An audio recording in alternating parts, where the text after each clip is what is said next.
की कोई आलोचना करते हैं तो बीइंग ए पार्टी मेंबर आलोचना करते हैं, ऐसा नहीं कि बिल्कुल निष्पक्ष आलोचना। निष्पक्ष आलोचना करना जिस दिन हम बीइंग ए सिटीजन आलोचना करना सीख जाएंगे, उस दिन सरकारें हमसे डरेंगी। और जब तक सरकारों को पता है कि चलो ये तो पार्टी के कार्यकर्ता हैं, तो फिर वो तवज्जो नहीं देती हैं। और जब सभी citizen being a Indian citizen वो क्रिटिसाइज करेंगे गवर्नमेंट को, या गवर्नमेंट की अच्छी नीतियों को सपोर्ट भी करेंगे, तब जाके वो सही स्थिति आएगी जब हम लोग गवर्नमेंट को किसी बात के लिए कंपेल कर पाएंगे या गवर्नमेंट को अपने अनुसार चला पाएंगे। ये डिफरेंस आ जाएगा उस दिन। चलिए, तो अब हम लोगों का वो पॉलिटिकल एजेंडा मैटर नहीं है, हम लोग आ जाते हैं अपने सब्जेक्ट मैटर पे। तो यहाँ पे यदि हम लोग बात करें तो हम लोगों को आज बात करनी है आर्बिट्रेशन एक्ट के कुछ इंपॉर्टेंट पॉइंट्स की, जिसमें हम लोग बात करेंगे रेमेडीज की। कि अवार्ड आ गया, पिछले क्लास में हम लोगों ने आर्बिट्रेटर के अपॉइंटमेंट की बात की थी, अवार्ड की बात की थी। तो अवार्ड आने के बाद अब पार्टी को रेमेडी क्या है, यानी वो क्या कर सकता है। एक तो मेन क्वेश्चन ये है।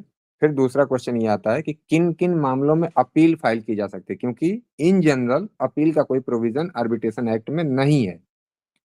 और फिर तीसरी बात कि डेथ होने के बाद, यानी पार्टी की डेथ होने के बाद या इंसॉल्वेंसी होने के बाद क्या हो सकता है, या उसका इफेक्ट क्या होगा आर्बिट्रेशन प्रोसीडिंग पे, आर्बिट्रेशन एग्रीमेंट पे।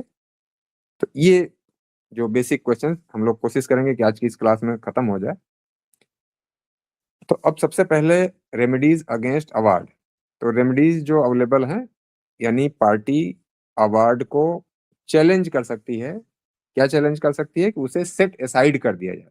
तो बेसिक यही रेमेडी अवेलेबल होती है, अपील की रेमेडी अवेलेबल नहीं होती है। अब अपील के रिगार्डिंग एक छोटी सी बात कर ली जाए। जब आप फिफ्थ सेमेस्टर में पहुंचेंगे तो सीपीसी आपका सब्जेक्ट मैटर होगा। सीपीसी पढ़नी होगी आपको, और उसी के साथ प्रोसीजर, और दो प्रोसीजर, यानी कि एक क्रिमिनल प्रोसीजर आपको पढ़ना पड़ेगा बीएनएसएस के रूप में, और तीसरा प्रोसीजर पढ़ना पड़ेगा बीएसए यानी भारतीय साक्ष्य अधिनियम के रूप में। और भारतीय साक्ष्य अधिनियम क्रिमिनल मैटर को भी डील करता है और सिविल मैटर को भी डील करता है, तो उसे क्रिमिनल और सिविल दोनों लॉ माना जाता है।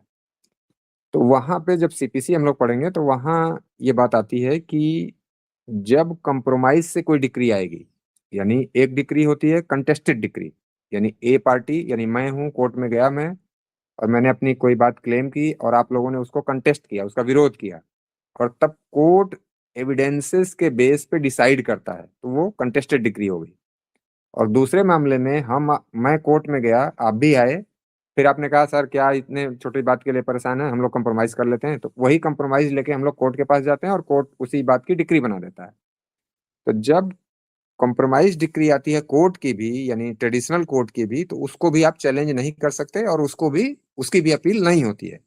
क्यों नहीं होती है? कि जब आपने सहमति से ही अपना निर्णय लिया है, पक्षकारों ने ही मिलकर निर्णय लिया है, तो उस बात के लिए फिर आप चैलेंज किस बात के लिए कर रहे हैं? चैलेंज कर सकते हैं केवल और केवल उसी इलीगलिटी वगैरह को लेकर, प्रोसीजरल एस्पेक्ट को लेकर के।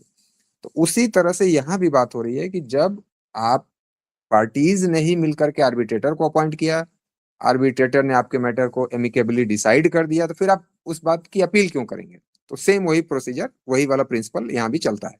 और जहां कहीं भी कंप्रोमाइज डिक्री की बात आएगी, एक जनरल कंसेप्ट जान लीजिए कि वहां जनरली अपील नहीं होगी। और पीछे वही लॉजिक है कि आपकी इच्छा से जो कार्य हो रहा है, तो आप अपनी इच्छा को ही फिर अपने ही बात का अपने स्वयं लाभ कैसे ले सकते हैं?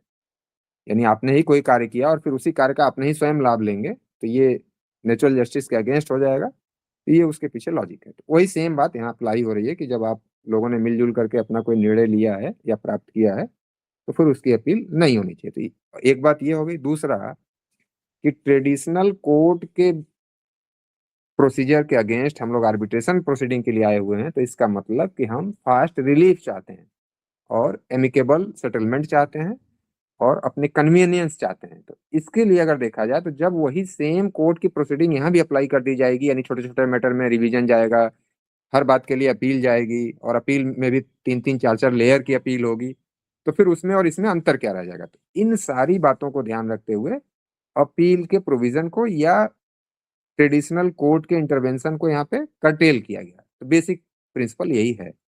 अब इसमें जो हमें समझना है कि देखिए आपका कोई साथी आ गया, तो अनिल कुमार जी हैं, चलिए भाई जुड़ जाइए।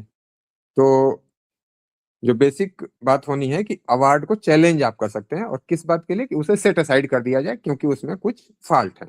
यानी प्रोसीजरल फॉल्ट हो सकता है, कोई लीगल फॉल्ट हो सकता है, या कोई पार्टी की इनकैपेसिटी वगैरह की फॉल्ट हो सकती है। तो बेसिक ये तीन तरह की फॉल्ट हो सकती हैं: लीगल फॉल्ट, प्रोसीजरल फॉल्ट, या कोई टेक्निकल फॉल्ट।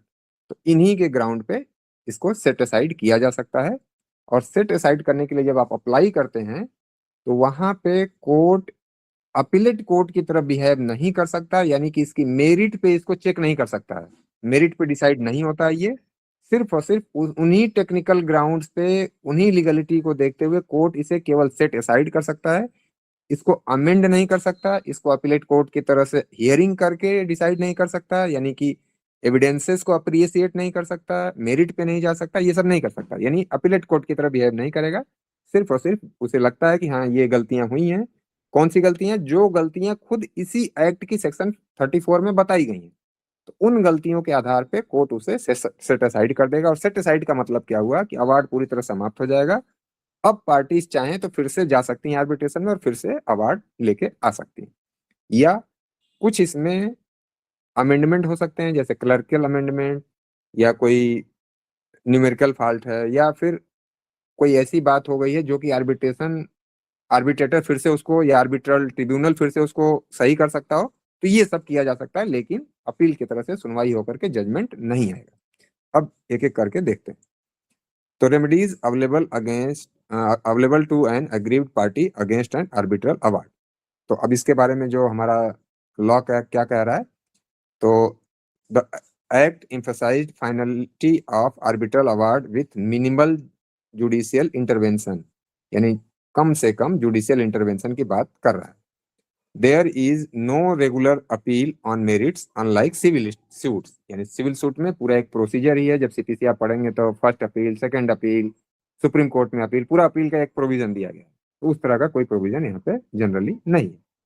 अब मेन रेमेडी की बात की जाए तो क्या क्या रेमेडी मिल सकती है? तो application for setting aside award, और ये बात की गई है सेक्शन 34 में। अब बीच बीच में आपके साथी आ रहे हैं भाई, चलिए इनको भी ले लीजिए।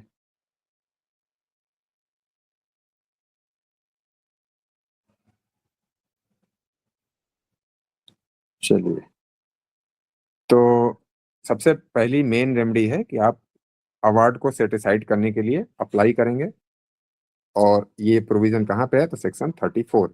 ये सेक्शन आप याद रख सकते हैं क्योंकि ये सिंगल एक ही सेक्शन है इस बारे में। और बार बार और दूसरे प्रोविजन में मैं कहता हूँ आपसे कि पूरे ग्रुप की बात कर लीजिए एक ही बार, अलग अलग सब सेक्शन वगैरह की बात आप न करें। और यहाँ भी जब सब सेक्शन की बात आए कि किस सब सेक्शन में क्या कहा गया, तो उसको टच ना करें। सेक्शन 34 को बताते हुए और पैरावाइज लिखते चले जाएं, पैराग्राफ चेंज कर करके।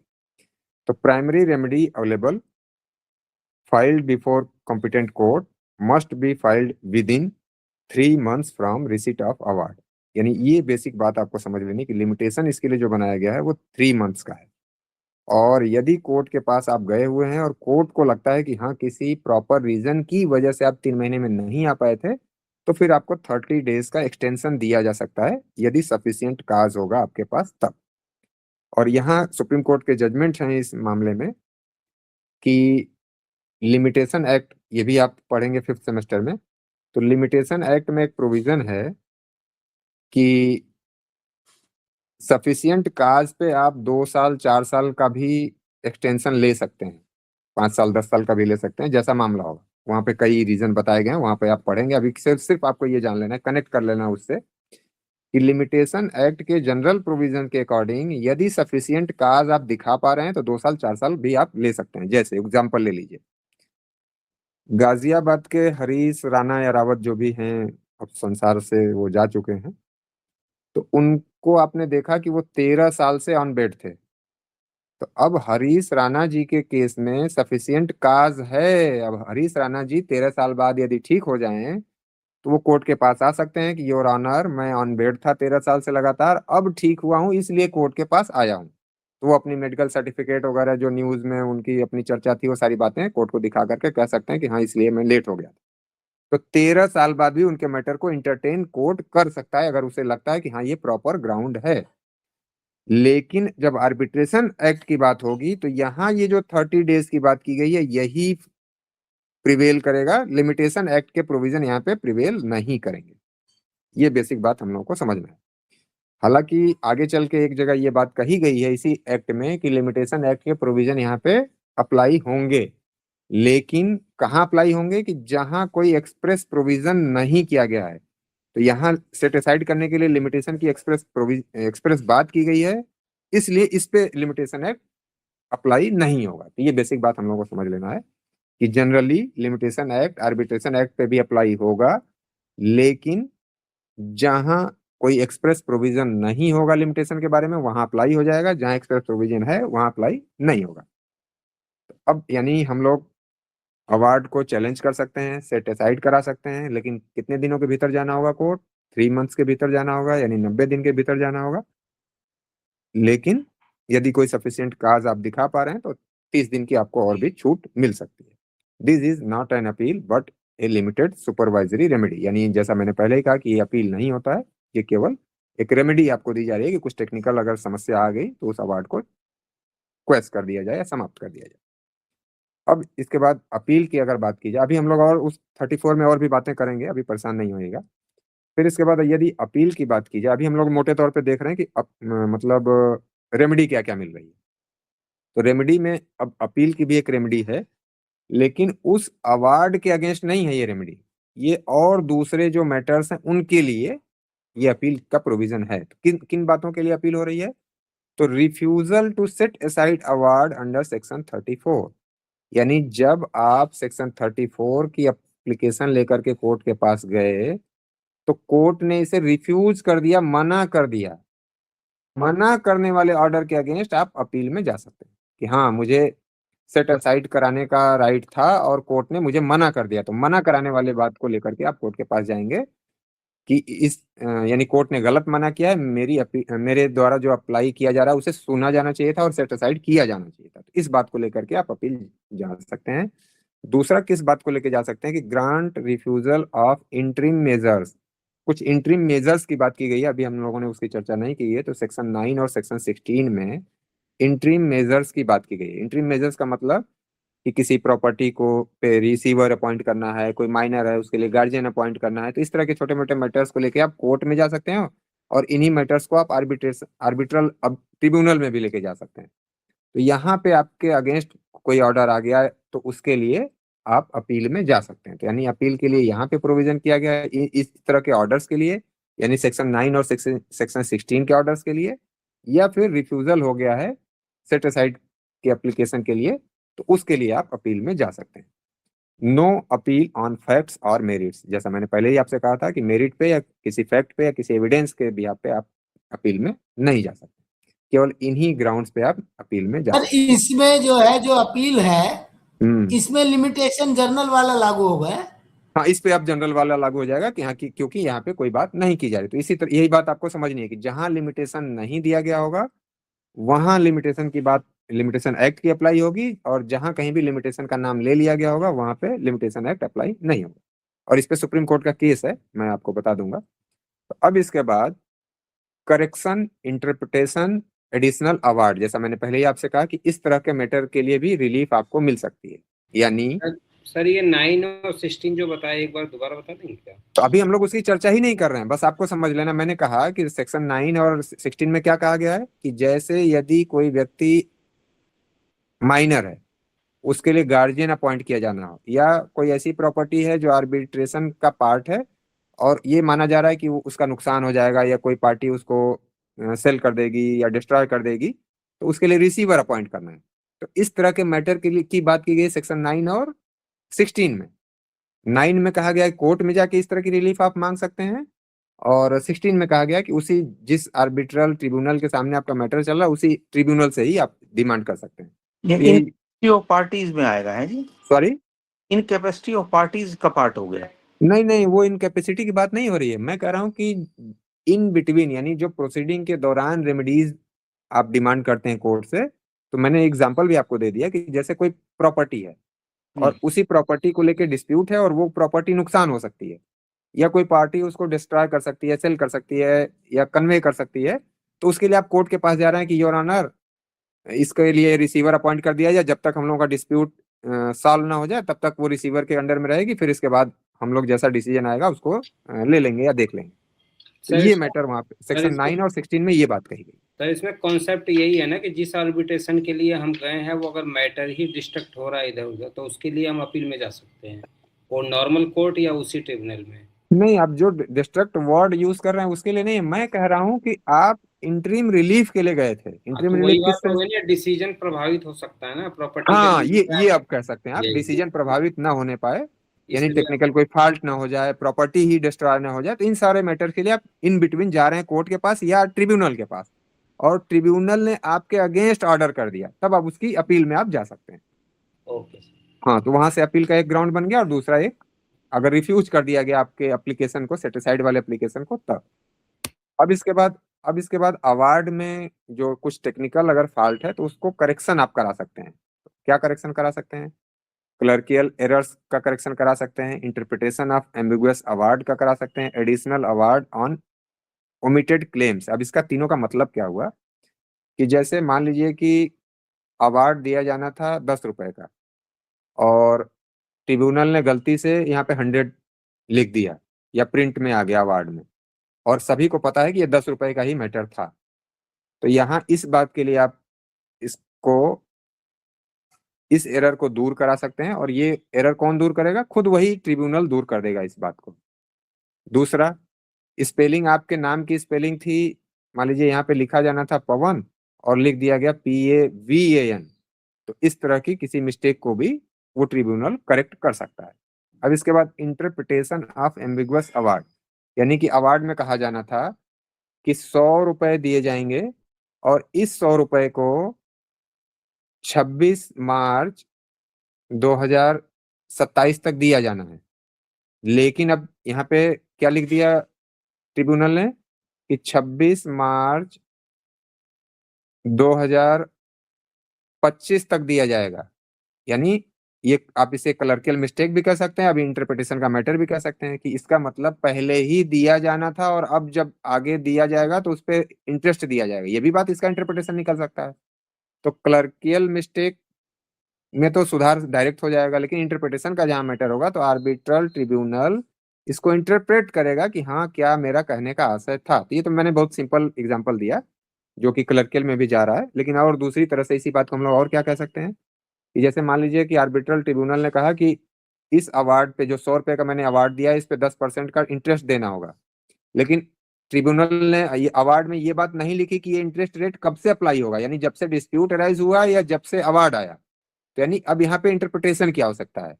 यानी ये बात जो 10% लिखी हुई है ये भी सही है, ये 100 रुपीज जो लिखा है ये भी सही है, यानी क्लर्कियल मिस्टेक नहीं है, लेकिन इसका इंटरप्रिटेशन नहीं कर पा रही है पार्टीज, या कोई दूसरा व्यक्ति नहीं कर पा रहा है, तो फिर ट्रिब्यूनल इसको इंटरप्रेट करेगा कि हाँ, ये 10% का जो अवार्ड मैंने दिया है ये कब से अप्लाई होगा। तो इस तरह की कोई दिक्कत होगी तो इंटरप्रिटेशन किया जा सकता है, यानी एक रेमेडी मिल सकती है।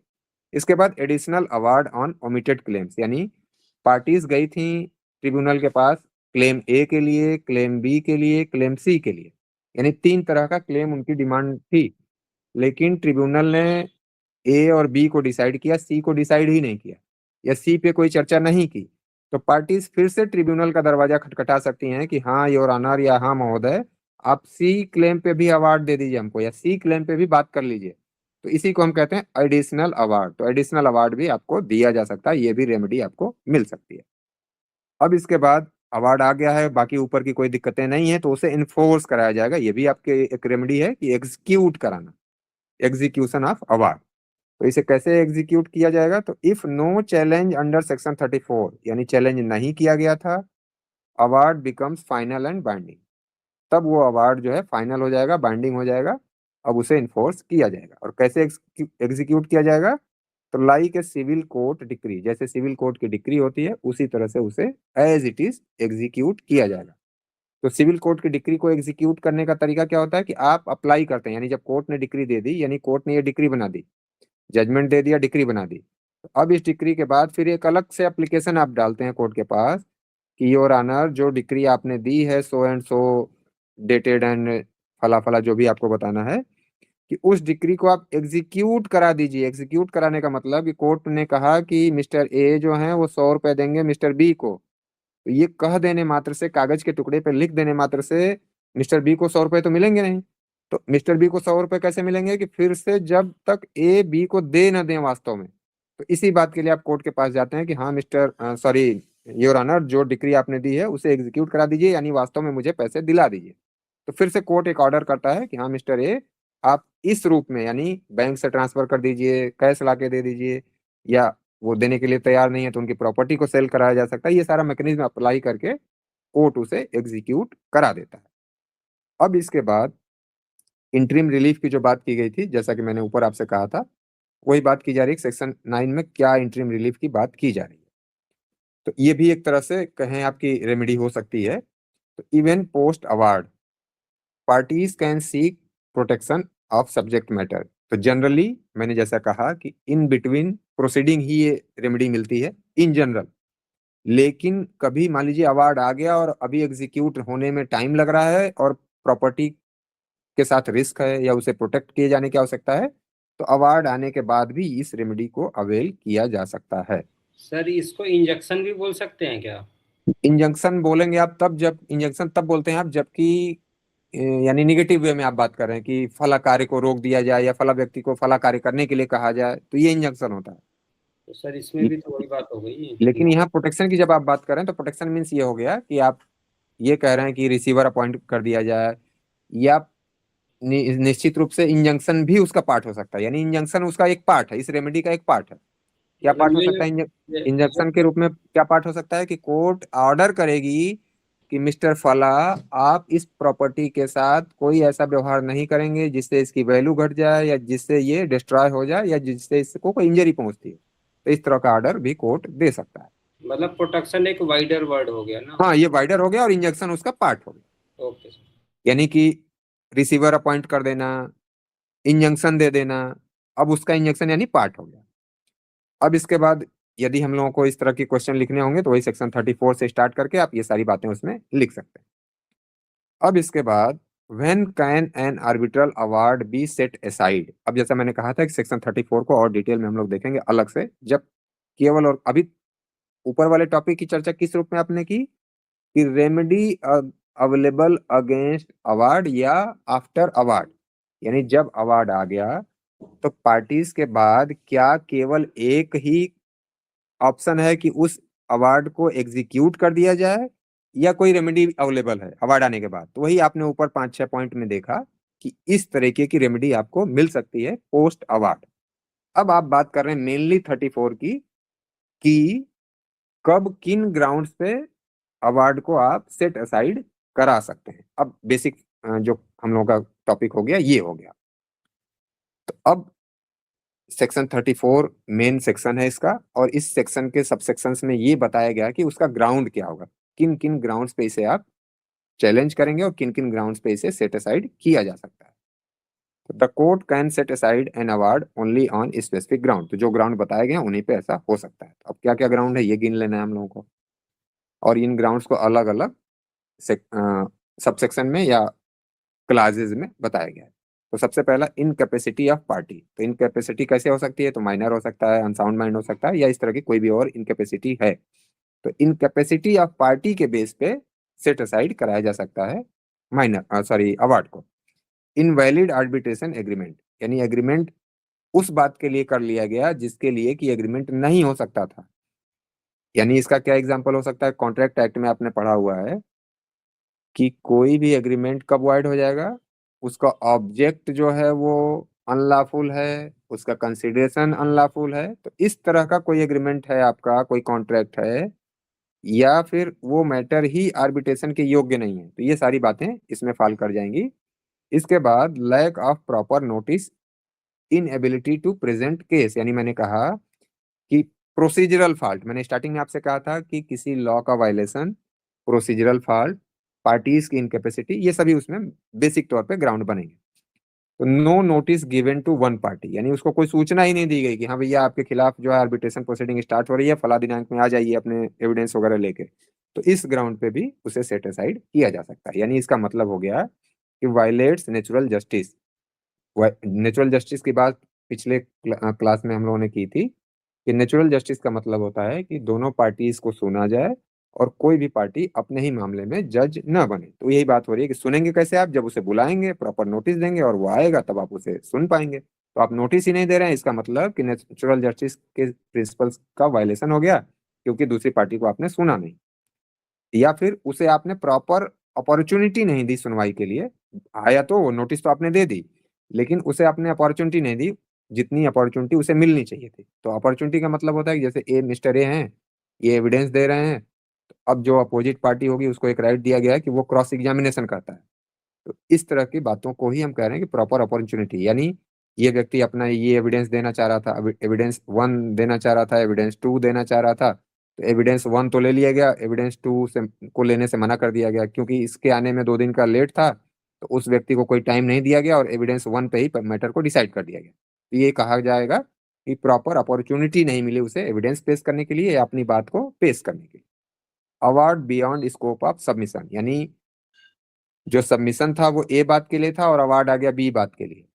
यानी हम मांग रहे हैं आम और मुझे दे दिया गया सेब, तो इस मैटर पे भी इसे सेट असाइड किया जा सकता है। Arbitrator decides matter not referred, refer ही नहीं किया गया था। Arbitrator award 50 lakh, though claim was 10 lakh, award beyond scope can be set aside. यानी इस रूप में भी हम ये बात कह सकते हैं कि 10 रुपए की बात को लेकर मामला कोर्ट के पास या ट्रिब्यूनल के पास आया था और ट्रिब्यूनल जो है 100 रुपए को का डिसीजन दे रहा है, तो ये मैटर भी अब उसके बाहर चला गया। और दूसरा मैंने एग्जांपल दिया था कि सब्जेक्ट मैटर, यानी हम मांग रहे हैं आम और दिया जा रहा है इमली या सेब संतरा कुछ दिया जा रहा है, तो इस तरह से भी ये बियॉन्ड स्कोप हो जाएगा। Improper composition of tribunal not as per agreement या लॉ, यानी हम लोगों ने अपॉइंटमेंट ऑफ आर्बिट्रेटर की बात की थी, तो हम लोगों ने बात की थी कि एग्रीमेंट के अकॉर्डिंग अपॉइंटमेंट हो सकता है या एग्रीमेंट नहीं है पार्टीज के बीच में तो एज पर लॉ होगा। तो लॉ भी हम लोगों ने बात की थी कि सोल आर्बिट्रेटर होगा या अगर एक से अधिक आर्बिट्रेटर की बात होगी तो पार्टीज एक एक को करेंगी, फिर वो अंपायर की करेंगे। तो इस तरह की कोई फॉल्ट होगी तो इसके ग्राउंड पे भी सेटिसाइड के लिए अप्लाई किया जा सकता है। अब इसके बाद दूसरे ग्राउंड की बात की गई है सेक्शन 34 के क्लास 2 के बी क्लास में, ग्राउंड्स कंसिडर्ड बाय कोर्ट, यानी ऊपर पार्टीज के अपने एग्रीमेंट वगैरह की ही फॉल्ट थी जनरली। अब कोर्ट कुछ मैटर को लेकर के, यानी एग्रीमेंट के बाहर के मैटर को भी देखते हुए कोर्ट उसको सेटिसाइड कर सकता है। तो क्या कर सकता है, सब्जेक्ट मैटर नॉट आर्बिट्रेबल, यानी ऐसा सब्जेक्ट मैटर लाया गया था या उस पे अवार्ड आ गया जो कि आर्बिट्रेशन योग्य था ही नहीं। तो कौन सा मैटर एग्जांपल हो सकता है, क्रिमिनल ऑफेंसेस, यानी किसी अपराध के मामले में अवार्ड दे दिया गया या किसी मैट्रिमोनियल डिस्प्यूट के मामले में अवार्ड दे दिया गया। अब जैसे यदि हम लोग बात करें तलाक के लिए, तो तलाक के लिए आर्बिट्रेशन एग्रीमेंट नहीं हो सकता, लेकिन क्योंकि इसके लिए खुद स्पेशल एक्ट है और ये पर्सनल लॉ का मैटर है और स्पेशल एक्ट भी है इसके लिए, तो अब इसी मैटर पे यदि आर्बिट्रेशन दिया जा रहा है तो ये भी बियॉन्ड स्कोप मान लिया जाएगा और इसको सेटिसाइड किया जा सकता है।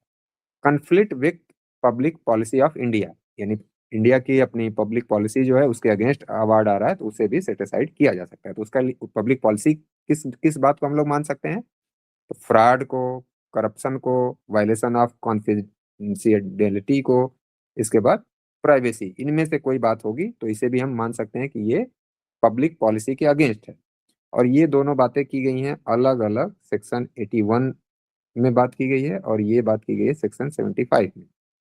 यहाँ पे ये कहा गया है कि जो भी मैटर कोर्ट के सामने आएगा उसे कॉन्फिडेंशियल रखा जाएगा, गोपनीय रखा जाएगा, वो कहीं और दूसरी जगह पेश नहीं किया जाएगा, यानी पक्षकारों की अपनी बात को कहीं डिस्क्लोज नहीं किया जाएगा। और 81 में कहा गया है कि जो एविडेंस वगैरह प्रोड्यूस किए गए हैं पार्टीज के द्वारा उसे दूसरी किसी प्रोसीडिंग में रिप्रोड्यूस नहीं किया जाएगा। तो यानी कॉन्सिलिएशन की प्रोसीडिंग में, तो कॉन्सिलिएशन की प्रोसीडिंग में आपने कोई एविडेंस दिया, मान लीजिए आपने कोई लेटर दिखाया, ये लेटर मेरे हस्बैंड ने या मेरे फला व्यक्ति ने मुझे दिया था, भेजा था, और आपने इसी लेटर को यूज कर लिया आर्बिट्रेशन वाली प्रोसीडिंग में, तो माना जाएगा कि ये अगेंस्ट पब्लिक पॉलिसी है और ये कहीं ना कहीं इस लॉ का वायलेशन भी हो रहा है, इसलिए अब यहाँ पे सेटिसाइड किया जा सकता है अवार्ड को। Violation of fundamental policy of Indian law, यानी जो भारतीय हमारी विधि विधान है उनके फंडामेंटल्स को अगर कहीं दिक्कत हो रही है, वायलेशन हो रहा है, तो उसके ग्राउंड पे भी सेटिसाइड किया जा सकता है। अगेंस्ट मोरालिटी और जस्टिस, यानी न्याय और नैतिकता के विरुद्ध भी कोई बात हो रही होगी तो उसके ग्राउंड पे भी कोर्ट उसे सेट असाइड कर सकता है। अब पैटेंट, सर इसका मतलब आप ये कह रहे हैं कि यदि एक मैटर में मान लो कोई प्रूफ दिया गया, वो दूसरे में नहीं हम यूज कर सकते? देखिए पहली बात तो हम लोगों को समझनी है कि एक मैटर दो मैटर, जनरली सिविल और क्रिमिनल कोर्ट में ये रूल अप्लाई नहीं होता है, लेकिन फिर भी वहां भी एक जनरल रूल है कि किसी एक कोर्ट में प्रोड्यूस किए गए किसी एविडेंस को एज इट इज आप दूसरे कोर्ट में यूज कर लें, ये जनरल रूल नहीं है। एक तो ये बात हो गई, तो वो बात अलग चली गई। लेकिन यहाँ कॉन्सिलिएशन एक्ट की मैं बात कर रहा हूँ कि कॉन्सिलिएशन एक्ट का ये रूल है कि कॉन्सिलिएशन का मतलब सुलह समझौता। तो सुलह समझौता में व्यक्ति अपना समझ करके किसी व्यक्ति को कुछ भी दिखा सकता है या बता सकता है। तो आपने जब गोपनीय तरीके से अपनी कोई बात डिस्क्लोज कर दी, जो कि आप सामान्य कोर्ट में नहीं करते या सामान्य पब्लिक प्लेटफॉर्म पे नहीं करते, तो वहां कॉन्सिलिएशन एक्ट का ये रूल है कि उस कॉन्सिलिएशन में प्रोड्यूस किए गए किसी एविडेंस को या कॉन्सिलिएशन प्रोसीडिंग में की गई किसी बात को आप आर्बिट्रेशन में या किसी दूसरे सिविल कोर्ट में यूज नहीं करेंगे एज एविडेंस या किसी भी और रूप में। तो चूंकि वहां पे स्पष्ट रूप से मना किया गया है, इसलिए आप उस मना करने के बाद भी ला करके आर्बिट्रेशन एक्ट में यूज कर रहे हैं और उसी ग्राउंड पे अवार्ड आ रहा है, तो तब ऐसे अवार्ड को सेट असाइड किया जा सकता है। जबकि अदर लॉ में जब आप बात करेंगे किसी दूसरे कोर्ट में, तो किसी दूसरे प्रोसीडिंग का एविडेंस लाके आप यूज कर लेंगे तो आप उस एविडेंस को यूज नहीं कर पाएंगे, मना कर दिया जाएगा, या उस एविडेंस के बिहाफ पे डिसीजन नहीं आएगा, ये होगा। और यहाँ पूरे अवार्ड को ही चैलेंज कर दिया जाएगा, अवार्ड ही सेट असाइड हो जाएगा, ये डिफरेंस आ जाएगा। तो अभी हम लोग चूंकि सिविल मैटर की बात ही नहीं कर रहे हैं, तो इसलिए उस पर जोर नहीं देना है, हमें जोर देना है कॉन्सिलिएशन एक्ट की प्रोसीडिंग पे। तो कॉन्सिलिएशन एक्ट में मना किया जा रहा है कि आप डिस्क्लोज नहीं करेंगे, उसकी प्राइवेसी को डिस्क्लोज नहीं करेंगे और उसकी कॉन्फिडेंशियलिटी को भंग नहीं करेंगे, और ऐसा कर रहे हैं आप तो चैलेंज किया जाएगा और उसको सेट असाइड भी किया जा सकता है। अब इसके बाद कोई पेटेंट इलीगलिटी यानी कोई स्पष्ट अवैधता है, यानी जो देख करके ही फेस ऑफ रिकॉर्ड ही देखने से पता चल जाए कि हाँ इलीगलिटी है, यानी कि अप्लीकेबल टू डोमेस्टिक अवार्ड, यानी जो डोमेस्टिक अवार्ड होगा उसी पे ये लागू है। दूसरा, must be apparent on face of record, यानी देखते ही वह पता चल जाए। Can not involve reappreciation of evidence, यानी कि इस तरह की जो कोई कार्यवाही होगी इसमें एविडेंस को रीएप्रिसिएट नहीं किया जाएगा, बल्कि फेस पे ही दिखना चाहिए। तो फेस पे दिखने का मतलब कि पार्टीज गई थी, जैसे मैंने आपसे अभी आम इमली की बात की, पार्टीज गई थी अपने कॉन्ट्रैक्ट को लेकर के कि कॉन्ट्रैक्ट जो किया गया है यहाँ पे इस कॉन्ट्रैक्ट के एग्रीमेंट के हिसाब से 10 रुपए का कंपनसेशन दिया जाना चाहिए। पार्टीज ने ऑलरेडी एग्रीमेंट किया था, यदि कोई पार्टी जो है कॉन्ट्रैक्ट को ब्रीच करती है, किसी टर्म्स कंडीशन को ब्रीच करती है, तो 10% के हिसाब से कंपनसेशन दिलाया जाएगा इंटरेस्ट के साथ। और आर्बिट्रल ट्रिब्यूनल ने क्या किया कि 20% का इंटरेस्ट रेट लगा दिया। तो यानी अब देखने से ही पता चल जाएगा कि इसका वायलेशन हो गया है। तो इस तरह से डॉक्यूमेंट्स को देखने के बाद, रिकॉर्ड को देखने के बाद बिल्कुल स्पष्ट कोई इलीगलिटी होगी तो उसके ग्राउंड पे भी चैलेंज करके उसे सेट असाइड कराया जा सकता है। सर ये रीअप्रिसिएशन को थोड़ा अच्छी तरह वो कर रीअप्रिसिएशन का मतलब कि जैसे मैंने एक एविडेंस प्रोवाइड किया, ये डॉक्यूमेंट दिया कि किस बात के लिए, कि हाँ ये जो मैं अपनी बात कह रहा हूँ, जो क्लेम कर रहा हूँ या जो क्लेम को अपोज कर रहा हूँ, उसके लिए ये एविडेंस है, यानी ए हो गया। फिर दूसरा मैंने एक डॉक्यूमेंट दिया, बी नाम का डॉक्यूमेंट दिया, तो बी नाम का डॉक्यूमेंट दिया, तो इसका मतलब, और एक दिया सी। तो जो ट्रिब्यूनल है वो तीनों पे पूरी तरह से विचार विमर्श करके डिसीजन दे रहा है। तो इसी को हम कहते हैं एप्रिसिएशन ऑफ एविडेंस, यानी परिशीलन करना, विचार विमर्श करना एविडेंस पे। एक तो पार्टी के द्वारा दिए गए एविडेंस, और दूसरा अपोजिट पार्टी ने भी इसी तरह का एविडेंस दिया अपने पक्ष में। तो अपोजिट पार्टी ने इसको दिया, ई एफ नाम का कोई डॉक्यूमेंट दिया, फिर जी नाम का कोई डॉक्यूमेंट दिया। तो यानी अब इन पूरे डॉक्यूमेंट्स को एप्रिसिएट करने के बाद अवार्ड आया या डिसीजन आया। तो यहाँ जब प्रोसीडिंग चल रही थी तो उस प्रोसीडिंग में सभी एविडेंसेस को एप्रिसिएट किया गया, यानी उनका मूल्यांकन किया गया, उन पे ध्यान दिया गया, उनको कंसीडर किया गया, तब जजमेंट आया। तो यही बात कही जा रही है कि जब आपने चैलेंज किया तो चैलेंज करने वाला जो जिस कोर्ट में आपने चैलेंज किया है वो कोर्ट फिर से इसको रीअप्रिशिएट नहीं करेगा, फिर से परिशीलन नहीं करेगा एविडेंसेस का। केवल फेस पे अगर कोई इलीगलिटी होगी तो उसी के ग्राउंड पे उसे सेट असाइड कर सकता है। क्लियर हो गया? लैंड अब कुछ केसेस की बात की जाए तो ONGC वर्सेस सौ पाइप्स लिमिटेड के मामले में क्या कहा गया कि यानी इसी पब्लिक पॉलिसी वाली बात को एक्सपेंड किया गया, विस्तार किया गया उसका, और इसी उसमें पेटेंट इलीगलिटी को भी शामिल कर लिया गया। अब इसके बाद एसोसिएट बिल्डर्स वर्सेस DDA के केस में क्या कहा गया? किसी का माइक ऑन है, ऑफ कर लीजिए। Clarified scope of public policy, यानी पब्लिक पॉलिसी के स्कोप के क्षेत्र विस्तार की बात की गई। Court can not act as a appellate authority, यानी कोर्ट में चैलेंज तो किया जा रहा है, इसे सेट असाइड करने के लिए अप्लाई किया जा रहा है, लेकिन वो कोर्ट जहां अप्लाई किया जा रहा है वो अपीलेट कोर्ट की तरह से बिहेव नहीं करेगा। अपीलेट कोर्ट की तरह से बिहेव करने या ना करने का मतलब कि वो इसकी मेरिट पे जा करके डिसीजन नहीं देगा, बल्कि केवल उसके पास एक ग्राउंड है, या तो एप्लीकेशन को डिसमिस कर दे या अवार्ड को सेट असाइड कर दे। दो ऑप्शन उसके पास होते हैं, तीसरा कोई ऑप्शन नहीं होता। सर ये DDA वाले केस में बताया आपने? हाँ, ये DDA वाले केस में कहा गया। जैसे ही आप कह रहे हैं कि अपीलेट अथॉरिटी के कोर्ट के कार्य के बारे में बात की जा रही है, तो इसका मतलब अब उसके मेरिट पे खारिज करने या सेट असाइड करने की बात की जा रही है। अब इसके बाद सैंगयोन इंजीनियरिंग वर्सेस NHAI यानी national highway authority of India में क्या कहा गया कि नैरोड स्कोप आफ्टर 2015 अमेंडमेंट, यानी 2015 के अमेंडमेंट के द्वारा कोर्ट के इंटरफेयर को कम कर दिया गया, तो उसी बात को रीअफर्म किया गया। यहाँ पे मिनिमल इंटरफेरेंस की बात को स्वीकार किया गया कि हाँ, कोर्ट को कम से कम इंटरफेयर करना चाहिए। अब इसके बाद Indian oil corporation limited versus Shri Ganesh petroleum में क्या कहा गया? Courts can not modify award under section 34, जैसा कि ऊपर हम लोगों ने अभी बात की। ओनली सेट असाइड और अपहोल्ड, यानी कि उसको मान्यता दे सकता है कि हाँ, अवार्ड सही है, राइट है, या ये रॉन्ग है, इसलिए इसे सेट असाइड कर दिया गया। तो यही दो रेमेडी वो दे सकता है, तीसरी कोई रेमेडी नहीं दे सकता है। और अब रिसेंट अगर हम लोग अप्रोच की बात करें तो अभी सेम वही अप्रोच सुप्रीम कोर्ट का या हाई कोर्ट्स का है, अभी कोई खास उसमें चेंज नहीं आया है। अब इसके बाद लास्ट जो हम लोगों का टॉपिक है effect of death and insolvency of arbitration, यानी कि यदि अवार्ड आने के पहले या अवार्ड आने के बाद पार्टी की डेथ हो जाती है तो उसका क्या इफेक्ट होगा, और पार्टी इंसॉल्वेंट हो जाती है तो उसका क्या इफेक्ट होगा, अवार्ड के पहले इंसॉल्वेंसी की और अवार्ड के बाद की इंसॉल्वेंसी का क्या इफेक्ट होगा। तो जनरली कॉन्ट्रैक्ट एक्ट को जोड़ करके आपको देखना पड़ेगा कि कॉन्ट्रैक्ट एक्ट में हम लोगों ने पढ़ा था, जब हम लोग बात कर रहे थे कॉन्ट्रैक्ट एक्ट में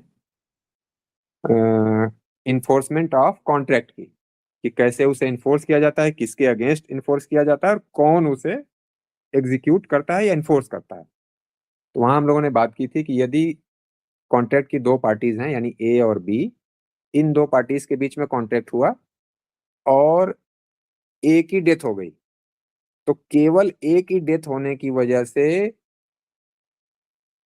A के जो लीगल एयर्स हैं वो इन्फोर्समेंट से या एग्जीक्यूशन से नहीं बच सकते।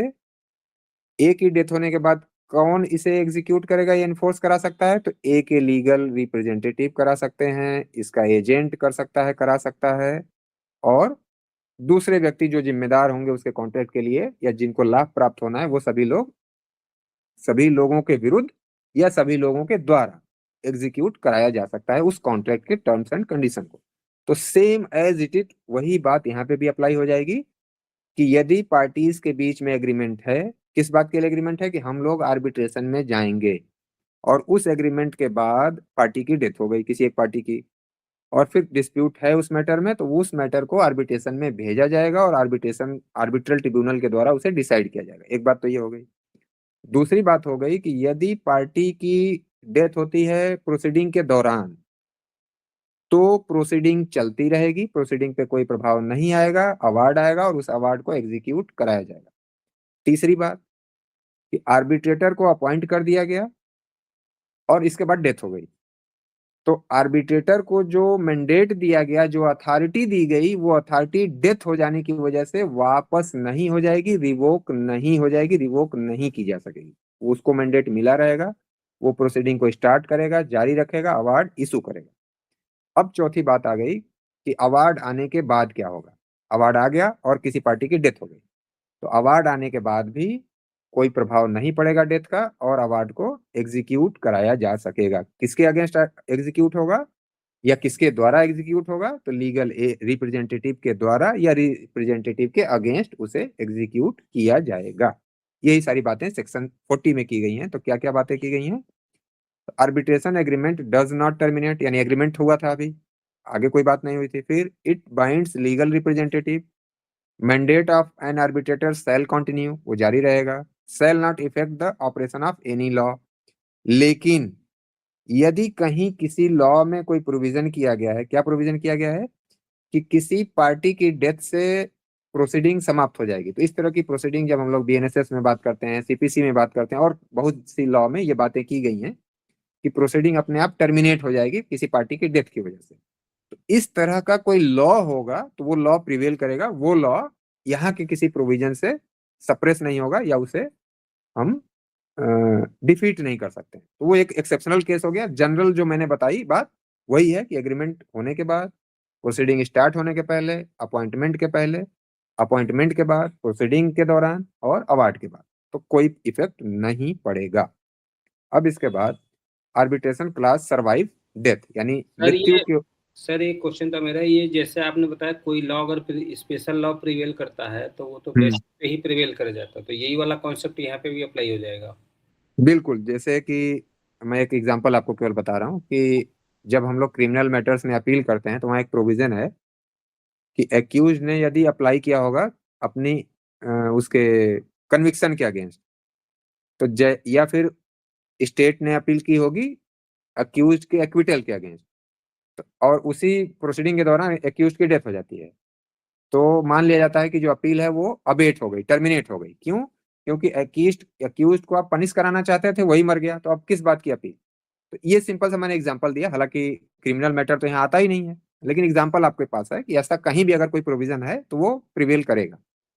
अब इसके बाद क्या प्रभाव होगा इसका, तो प्रोसीडिंग्स कंटिन्यू बाई और अगेंस्ट द लीगल रिप्रेजेंटेटिव, तो लीगल रिप्रेजेंटेटिव के द्वारा प्रोसीडिंग को कंटिन्यू किया जा सकता है, खुद उसके द्वारा या उसके against. Award enforceable against state, यानी जो प्रॉपर्टी होगी उसकी डिजीज की, उसके अगेंस्ट ये इन्फोर्सेबल होगा। Liability limited to inherited property, यानी जो उसके लीगल रिप्रेजेंटेटिव की लाइबिलिटी होगी वो केवल प्रॉपर्टी के रिगार्डिंग ही होगी। मान लीजिए कि अवार्ड तो है 100 रुपए का, लेकिन प्रॉपर्टी वो पा रहा है 10 रुपए की, तो 10 रुपए तक ही क्लेम किया जा सकता है, 90 रुपए के लिए उसका लीगल रिप्रेजेंटेटिव जिम्मेदार नहीं है। ये जनरल लॉ का प्रिंसिपल है कि कोई भी व्यक्ति जो लीगल रिप्रेजेंटेटिव है किसी डिजीज का, वो केवल प्रॉपर्टी के रेशियो में ही लायबल होता है, अदरवाइज पर्सनल उसकी कोई लायबिलिटी नहीं होती।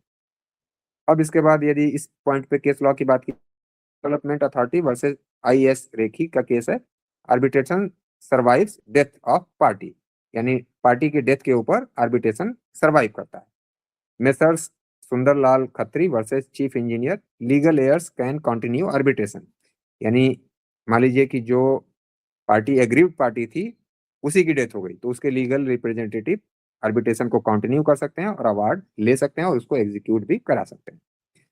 अब उसी बात की जो हम लोगों ने ऊपर बात की, A dies during arbitration, his legal heirs step in, award enforceable against his state, तो ऐसा सब कुछ हो जाएगा। अब इंसॉल्वेंसी में क्या होगा, यदि कोई पार्टी एग्रीमेंट करने के बाद इंसॉल्वेंट हो जाती है और वहां पे रिसीवर अपॉइंट कर दिया गया, इंसॉल्वेंसी को मुझसे बेहतर आप लोग समझ पा रहे होंगे जो लोग फाइनेंशियल किसी फील्ड से होंगे, तो रिसीवर अपॉइंट किया जाता है इसी बात के लिए कि प्रॉपर्टी को वो डील करेगा। तो रिसीवर अपॉइंट हो गया, if receiver adopts the contract, और उस रिसीवर ने कॉन्ट्रैक्ट को अडॉप्ट कर लिया, किस कॉन्ट्रैक्ट को, जो पार्टी के बीच में कॉन्ट्रैक्ट हुआ था, ए और बी के बीच में जो कॉन्ट्रैक्ट हुआ था, किस बात के लिए, काम के लिए और आर्बिट्रेशन के लिए, तो उस कॉन्ट्रैक्ट को उसने पूरी तरह से अडॉप्ट कर लिया। तो फिर क्या होगा, बी इन्फोर्सिएबल बाई और अगेंस्ट द रिसीवर, तब वो रिसीवर के द्वारा या उसके अगेंस्ट इन्फोर्स किया जा सकेगा। दूसरा केस क्या हो सकता है कि आफ्टर एडजुडिकेशन अदर पार्टी और रिसीवर में apply to the judicial authority to submit the matter to arbitration. यहाँ तो अभी केवल रिसीवर अपॉइंट हुआ था और एग्रीमेंट हुआ था, और यहाँ पार्टी को एडजुडिकेट कर दिया गया कि हाँ ये इंसॉल्वेंट हैं, तब क्या हो सकता है? तो इसके रिसीवर या दूसरी पार्टी अप्लाई कर सकते हैं किस बात के लिए कि मैटर को आर्बिट्रेशन में भेज दिया जाए और आर्बिट्रेशन इस मैटर को डिसाइड करे। तो ऐसा कुछ होगा, ये जनरल बात है, सेक्शन 41 में आर्बिट्रेशन एक्ट की ये बातें कही गई हैं। अब इसके अलावा जो दूसरी बातें हैं वो आपको कहाँ पे मिलेंगी? तो governed bye insolvency and bankruptcy code 2016, और इसका मुझे कोई खास ज्ञान नहीं है, बस आपको रेफरेंस के लिए बता दे रहा हूँ कि वहां पे भी जो प्रोसीडिंग होंगी वो भी प्रिवेल कर सकती हैं जैसा मैटर होगा। अब उसका प्रभाव क्या हो सकता है?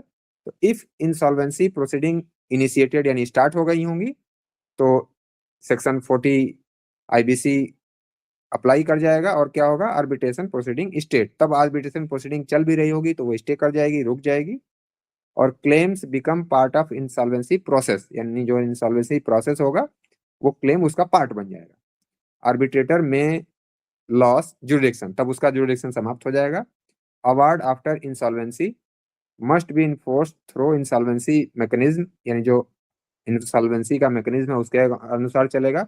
लेकिन ये जो जितनी भी बातें, ये दोनों तीनों बातें मैंने की, ये दूसरे एक्ट की बातें हैं, यहाँ हम लोग बात नहीं कर रहे हैं, आर्बिट्रेशन एक्ट में ये सब बात नहीं हो रही है, ये सब दूसरे एक्ट की बातें हैं। ये सर एक बार ये सेक्शन 14 आप कर दिए, मिक्स सा हो गया, ये थोड़ा एक बार रिपीट कर देंगे ये? तो मैंने पहले ही आपसे कहा ये वाला कह रहे हैं आप ना। हाँ जी हाँ जी, ये इंसॉल्वेंसी में क्या होता है जैसे मैं आपसे कह रहा हूँ कि इस पे हम लोगों को विशेष जोर नहीं देना है, बस यदि आपको नॉलेज हो इन सब बातों की तब आप ध्यान दीजिएगा, अदरवाइज आप इस पे ध्यान नहीं देंगे। आपको क्या ध्यान देना है? इस बात पे ध्यान देना। ये जो एक्ट आपसे कह रहा है इतनी ही बातों का ध्यान रखना। तो एक्ट आपसे क्या कह रहा है कि यदि एग्रीमेंट करने के बाद पार्टी इंसॉल्वेंट हो जाती है और उस इंसॉल्वेंट पार्टी के लिए कोई रिसीवर अपॉइंट कर दिया गया और रिसीवर ने कॉन्ट्रैक्ट को एडॉप्ट कर लिया, तब रिसीवर के द्वारा या रिसीवर के अगेंस्ट वो एग्रीमेंट प्रिवेल करेगा और एज पर एग्रीमेंट वो सारी चीजें डील की जाएंगी। दूसरा मैंने सर कहा, इसमें रिसीवर किसको अपॉइंट किया जाता है और कौन करता है? रिसीवर किसी व्यक्ति को अपॉइंट किया जा सकता है और अपॉइंट करता है कोर्ट। ये सीपीसी जब आप पढ़ेंगे तो वहां बाकी डिटेल होगा, लेकिन बेसिक बात जान लीजिए कि कोर्ट अपॉइंट करता है और किसी व्यक्ति को कर सकता है जिसको वो प्रॉपर पर्सन समझता है। इस यानी जैसा कार्य होगा कार्य को देखते हुए वो अपॉइंट करेगा। अब इसके बाद यदि उस व्यक्ति को इंसॉल्वेंट डिक्लेयर कर दिया गया तब क्या होगा? तब उस एग्रीमेंट की एक पार्टी या उसका कोई रिसीवर कोर्ट के पास जाकर के ये कह सकता है कि योर ऑनर, इस मैटर में आर्बिट्रेशन एग्रीमेंट हुआ था, इसलिए इस मैटर को डिसाइड करने के लिए आर्बिट्रल ट्रिब्यूनल के पास भेज दिया जाए, और तब वो कोर्ट मैटर को आर्बिट्रल ट्रिब्यूनल के पास भेज सकता है और तब आर्बिट्रल अवार्ड के अकॉर्डिंग उस मैटर को डील किया जाएगा। ये यहाँ तक तो आर्बिट्रेशन एक्ट बात कर रहा है। अब इसके अलावा यदि आपको कहीं कुछ और कनेक्ट करना हो और आपको जानकारी हो उस एक्ट के बारे में, यानी इस एक्ट के बारे में, इंसॉल्वेंसी एंड बैंक्रप्सी कोड 2016 के बारे में कोई जानकारी होगी आपको, तब इसको आप लिख सकते हैं, इसके बारे में बात कर सकते हैं, अदरवाइज हमें आपको इस बारे में बात नहीं करनी। अब आ जाइए इसमें डिफरेंस की बात अगर करें कि डेथ में क्या डिफरेंस है और इंसॉल्वेंसी में क्या डिफरेंस है। तो डेथ के मैटर में arbitration continues with legal heirs, यानी तब डेथ का कोई प्रभाव नहीं पड़ रहा है एग्रीमेंट पे या अवार्ड पे, ये हम लोगों ने देखा डेथ के मैटर में। और इंसॉल्वेंसी से प्रोसीडिंग प्रभावित हो जा रही है। क्या प्रभावित हो जा रही है? कि प्रोसीडिंग रुक भी सकती है और उस रिसीवर के अकॉर्डिंग प्रोसीडिंग को कोर्ट के द्वारा डिसाइड भी किया जा सकता है। तो ये दोनों में डिफरेंस हो जाएगा। अब यहाँ तक कोई कंफ्यूजन, कोई डाउट, कोई एम्बिग्युइटी हो तो पूछ लीजिए। यानी पहले पॉइंट से लेके जहां से हम लोगों ने स्टार्ट किया था वहां से लास्ट तक कोई भी प्रॉब्लम, कोई भी कंफ्यूजन, कोई डाउट हो तो पूछ लीजिए।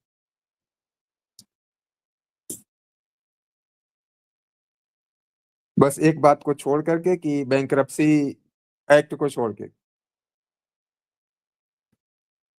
क्योंकि उसकी विशेष नॉलेज मुझे डेप्थ नॉलेज नहीं।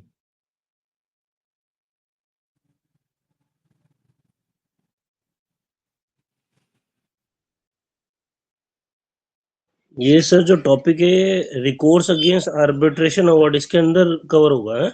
सॉरी, जो रेमेडीज आप लिख रहे हो, हाँ, हाँ। अगर टॉपिक बुक में रिकोर्स अगेंस्ट आर्बिट्रेशन अवार्ड लिखा है तो ये टॉपिक कवर कर लेगा ना आपने जो पढ़ाया? बिल्कुल बिल्कुल, हाँ, वर्ड वर्ड कुछ भी यूज किया जाए, ओके, उसका मतलब ठीक। ये निकल के आना चाहिए कि हाँ, आपको क्या राहत मिल सकती है, क्या आप कोर्ट से या किसी और माध्यम से किस तरह की रिलीफ ले सकते हैं, तो ये सेंस आना चाहिए, तो सब अप्लाई हो जाएगा, वर्ड कुछ भी यूज किया जाए, ठीक है। रिलीफ, रिकोर्स, रेमेडीज, कोई वर्ड यूज किया जाए। ये सर नोट्स आपके अभी मिल जाएंगे व्हाट्सएप पे? मिल जाएंगे, बिल्कुल मिल जाएंगे। ठीक ठीक सर। उसी ग्रुप में मैं शेयर कर दे रहा हूँ। Sir thank you. सर इसमें इसमें ओवरऑल अगर देखा जाए तो इस टॉपिक का यही कवर होता है ना कि अगर आर्बिट्रेशन के थ्रू कोई भी डिसीजन दे दिया तो हाँ, उसको उसके अगेंस्ट हम लोग आगे फर्दर कोर्ट में जा सकते हैं, उसके अगेंस्ट अपील कर सकते हैं, या उसको मानने से इनकार कर सकते हैं या नहीं कर सकते। एक तो वो हो गया। बिल्कुल बिल्कुल, हाँ, दूसरा दूसरा इसी सेंस में ये बात यूज की जा रही है।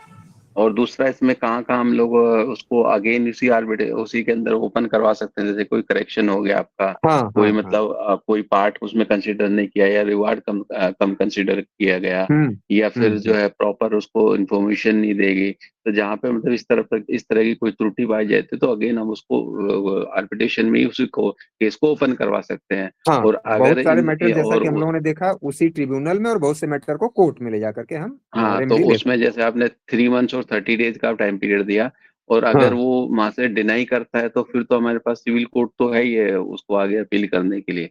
नहीं नहीं, हाँ, उस मामले में, हाँ, वो 30 डेज जो बात है उसने रिफ्यूज कर दिया, आप गए थे 3 मंथ्स के भीतर या 30 डेज के भीतर, लेकिन कोर्ट ने रिफ्यूज किया, तब आप उस बात को चैलेंज करते हैं, अपील करते हैं।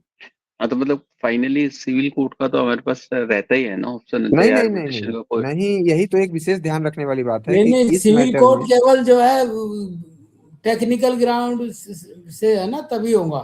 बस बस, यानी आप केवल किस बात के लिए चैलेंज कर रहे हैं, अवार्ड के लिए मैं बात कर रहा हूँ, विशेष रूप से अवार्ड के लिए। अवार्ड आने के बाद आप अवार्ड को चैलेंज कर सकते हैं सेट असाइड कराने के लिए। जनरली इसकी कोई अपील नहीं होगी। अपील किस बात की हो रही है? टेक्निकल दूसरे ग्राउंड्स की हो रही है, अवार्ड के लिए कोई अपील नहीं हो रही है। जो अपील अवार्ड के रिगार्डिंग हो रही है वो किस बात के लिए, कि आप कोर्ट के पास गए थे सेट असाइड कराने के लिए, और कोर्ट ने रिफ्यूज कर दिया आपके एप्लीकेशन को इंटरटेन करने से, तो उस बात के लिए आप अपील में जा रहे हैं, अवार्ड के लिए अपील में नहीं जा रहे हैं।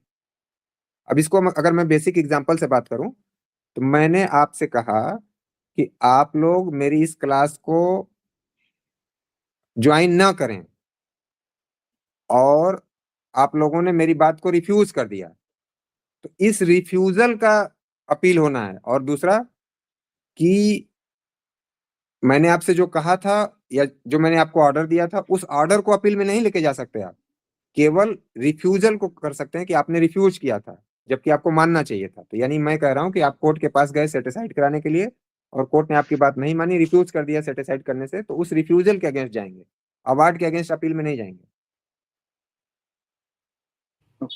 सर ये इंसॉल्वेंसी का बता रहे थे, उसके बाद डिस्कनेक्ट हो गया 2-3 मिनट मेरा, तो एक बार अच्छा, इंसॉल्वेंसी में मैं ये कह रहा था कि यदि कोई पार्टी एग्रीमेंट करने के बाद इंसॉल्वेंट है, तो उसके लिए स्वाभाविक है कि रिसीवर अपॉइंट किया जाएगा उसकी प्रॉपर्टी वगैरह के लिए। तो जब रिसीवर अपॉइंट कर दिया गया और उस रिसीवर ने कॉन्ट्रैक्ट को एडॉप्ट कर लिया कि हाँ ठीक है, ये जो कॉन्ट्रैक्ट है मैं इसे डील करूंगा, तब उस एग्रीमेंट को रिसीवर द्वारा उसके अपने पक्ष में या रिसीवर के अगेंस्ट यूज किया जा सकता है, उसे इन्फोर्स किया जा सकता है या कराया जा सकता है, एक बात। दूसरी बात कि इंस्टॉलमेंट वो डिक्लेयर हो गया, यानी एडजुडिकेशन आ गया, तो उसके बाद अब जो कंट्रोवर्सी थी दोनों पार्टीज के बीच में, उस कंट्रोवर्सी को कोर्ट की परमिशन से आर्बिट्रल ट्रिब्यूनल में ले जाकर के डिसाइड कराया जा सकता है। ये है इंसॉल्वेंसी के मैटर। यानी इंसॉल्वेंसी के मैटर में दो तरीके से, दो अप्रोच हम लोगों को, दो एंगल से देखना है मैटर को। एक, जबकि वो अभी इंसॉल्वेंट डिक्लेयर नहीं किया गया कोर्ट के द्वारा, तब। और दूसरा, कोर्ट के द्वारा इंसॉल्वेंट डिक्लेयर कर दिया गया, तब। और इंसॉल्वेंसी के सेंस में मैं दो सेंस में ये बात इसलिए कह रहा हूं कि इंसॉल्वेंसी जब तक कोर्ट के द्वारा डिक्लेयर नहीं होती है तब तक वो फॉलो नहीं की जा सकती। यदि मुझे कहा गया कि हाँ पवन सर अब अपने जो क्रेडिटर्स हैं उनके लोन नहीं चुकाने की स्थिति में है, तो किसी के कहने से ऐसा नहीं होगा। जब कोर्ट इस बात को डिक्लेयर कर देगा कि हाँ पवन सर अब अपना लोन रीपे करने की स्थिति में नहीं है, यानी इंसॉल्वेंट है, तब तक मैं इंसॉल्वेंट नहीं माना जाऊंगा। तो वही बात की जा रही है कि एडजुडिकेशन के पहले की क्या कंडीशन होगी और एडजुडिकेशन के बाद की क्या कंडीशन। सर पहले तो नॉर्मली कंडीशन हो गई जो सब पे हाँ। अप्लाई हो रही है। हाँ, तो पहले वाली बात वही सिंपल सी है कि रिसीवर अपॉइंट किया गया और रिसीवर ने कॉन्ट्रैक्ट को अडॉप्ट कर लिया तो अप्लाई कर जाएगा, अडॉप्ट नहीं किया तो अप्लाई नहीं होगा। इस सेंस में हमें सर देखना। इसमें एक और डाउट पैदा हो गया अब तो। हाँ आपने बताया रिसीवर अपॉइंट कर दिया इंसॉल्वेंसी डिक्लेयर होने से पहले, तो फिर जब कोर्ट उसको इंसॉल्वेंट डिक्लेयर ही नहीं करेगा तो वो पहले अपॉइंट कैसे होगा? बिल्कुल, ये बात आप सही कह रहे हैं, लेकिन जरूरी नहीं कि जैसे अभी आर्बिट्रेशन में आपने देखा कि कोई प्रोसीडिंग चल रही है तो रिसीवर तो कभी किसी लेवल पे अपॉइंट हो जाएगा ना, पहले रिसीवर ही अपॉइंट होता है। रिसीवर किस बात के लिए अपॉइंट हो रहा है कि जो उस व्यक्ति की प्रॉपर्टी की देख रेख करेगा। जब एप्लीकेशन कोर्ट के पास पहुंच गई इंसॉल्वेंसी के लिए तो इसका मतलब उसकी प्रॉपर्टी अब खतरे में है ना, वो अपनी प्रॉपर्टी को डिस्ट्रॉय करेगा, कन्वे करेगा, कुछ और करेगा, तो अब स्वाभाविक है कि उसकी प्रॉपर्टी को कस्टडी में लेना पड़ेगा, तो रिसीवर अपॉइंट हो जाएगा पहले ही। मतलब सर आप ये कह रहे हैं रिसीवर जैसे ही अपॉइंट हो गया जिस भी पार्टी के बिहाफ पे हो रहा है तो हाँ बिल्कुल बिल्कुल। इंस्टीट्यूट ऑफ द पार्टी वो रिसीवर के ही काम स्टार्ट हो जाएंगे, आर्बिट्रेशन हाँ। रुकेगा नहीं कहीं भी। हाँ, तो सर एडजुडिकेशन आया या नहीं, रिसीवर रिसीवर तो के अपॉइंट होते ही वो मामला उसके पास चला गया और अब उसके रिसीवर तो सर प्रॉपर्टी ओनर की रिक्वेस्ट पे होता है ना, ऐसे अपनी मर्जी से कोर्ट डिसाइड नहीं करता। तो रिसीवर जो भी प्रॉपर्टी का ओनर है वो बोलता है कि मैं लायबिलिटी देने योग्य नहीं हूँ, तो आप मेरी जो है ये प्रॉपर्टी का जो है नीलामी करके और पैसा वसूल कर दिया और मेरे जो क्रेडिटर्स हैं उनको जो भी पोर्शन बनता है उनको डिसाइड कर, तो वो तो उसी का देखिए रिक्वेस्ट करेगा ना। रिसीवर वाले पॉइंट पे एक बार आप इंसॉल्वेंसी एक्ट को फिर से पढ़ लीजिएगा, कोई कंफ्यूजन हो तो दूर कर लीजिएगा। मैं इंसॉल्वेंट डिक्लेयर हो रहा हूं तो मैं ही जरूरी थोड़ी है कि कहूं कि मेरी प्रॉपर्टी पे केयर टेकर अपॉइंट किया जाए या मेरी प्रॉपर्टी की देख रेख की जाए। अगेंस्ट पार्टी भी तो ये कह सकती है, अपोजिट पार्टी भी तो ये कह सकती है, उसका भी तो राइट है कि उस प्रॉपर्टी को सिक्योर किया जाए, अदरवाइज मेरी जो रेमेडीज हैं वो मैं अवेल नहीं कर पाऊंगा, या जो कोर्ट की डिक्री आएगी उसको एग्जीक्यूट नहीं किया जा सकेगा। तो ये सारी बातें तो आएंगी। सर ये नहीं सर, इंसॉल्वेंसी ये और ठीक है। अब मैं समझ गया आप कैसे हुआ। ठीक है सर बस ठीक है। सर इंसॉल्वेंसी और रिसीवर दोनों एक साथ मिक्स कर रहे हैं लोग, क्योंकि दोनों अरे अलग अलग क्यों मिस कर रहे हैं उसको मिक्स मत करिए, सर। सिंपल सी बात को आप सिंपल बात को सर क्यों कठिन बना इंजंक्शन रहे हैं। मांगा जाता है फिर रिसीवर होता है। सॉरी, इंजंक्शन के लिए हम लोग पिटीशन फाइल करते हैं। थोड़ा तेज बोलिएगा, बहुत धीरे आवाज आ रही है। बोला इंजंक्शन के लिए हम लोग पिटीशन डालते हैं कि इंजंक्शन चाहिए हमको। जैसे कोई फैक्ट्री में माल बिक रहा है, मान लीजिए मैंने एडवांस दिया है अब माल मुझे बेचना है, उससे मुझे देना है supply for the whole year. अब उसने मुझे नहीं देके किसी और को दे रहा है, तो फिर मैंने इंजंक्शन डाला कि भाई ये जो प्रोडक्शन लोग कर रहा है उसको मेरे हवाले किया जाए, तो मुझे रिसीवर बनाया, मुझे उस कस्टडियन बनाया जाएगा उस रिसीवर का कि तो मैंने वही जितना पैसे दिया है उतना मैं रिकवर कर लूंगा, उसके बाद कोर्ट फिर डिसाइड करेगी, क्योंकि उसके साथ पूरा एग्रीमेंट होकर रखा है। अच्छा, आप आंसर दे रहे थे जो क्वेश्चन था कि रिसीवर कब और किस पॉइंट पे अपॉइंट हो सकता है। हाँ, इंजंक्शन मांगते हैं हम लोग, मैंने हम लोग रोक मांगते हैं जो हाँ बिल्कुल, तो इस तरह के इंजंक्शन को आप कहते हैं निगेटिव इंजंक्शन, कि किसी काम को न करने के लिए कहना। हाँ बिल्कुल बिल्कुल। तो ये जब आप 5th सेमेस्टर में पढ़ेंगे तो उसमें स्पेसिफिक रिलीफ एक्ट पढ़ते हैं, तो वहां पे इंजंक्शन की बात की गई है और सीपीसी में भी इंजंक्शन की बात की गई है। ये सारी बातें आएंगी। और कोई कंफ्यूजन, कोई क्वेरी, डाउट? चला जाए फिर। जो है तो अभी आप ही जो है ना कंफ्यूजन खत्म कर रहे हैं। बाकी तो एक मैडम और आप, बाकी दो में तो कंफ्यूजन ही कंफ्यूजन दो सब्जेक्ट में। क्या तेज बोलिए थोड़ा, क्या हो गया भाई? ये तो तेज बात चाहिए वाली। मैं सर ये कह रहा हूँ आप और एक मैडम है, उन्हीं के सब्जेक्ट में जो है हमारा कंफ्यूजन दूर हो रहा है, बाकी में तो हम हो ही नहीं रहा। नहीं, कहा मेरे में भी तो कंफ्यूजन, आप कह रहे हैं कंफ्यूजन है। नहीं आपके में नहीं, आप तो दूर कर रहे हैं। अच्छा,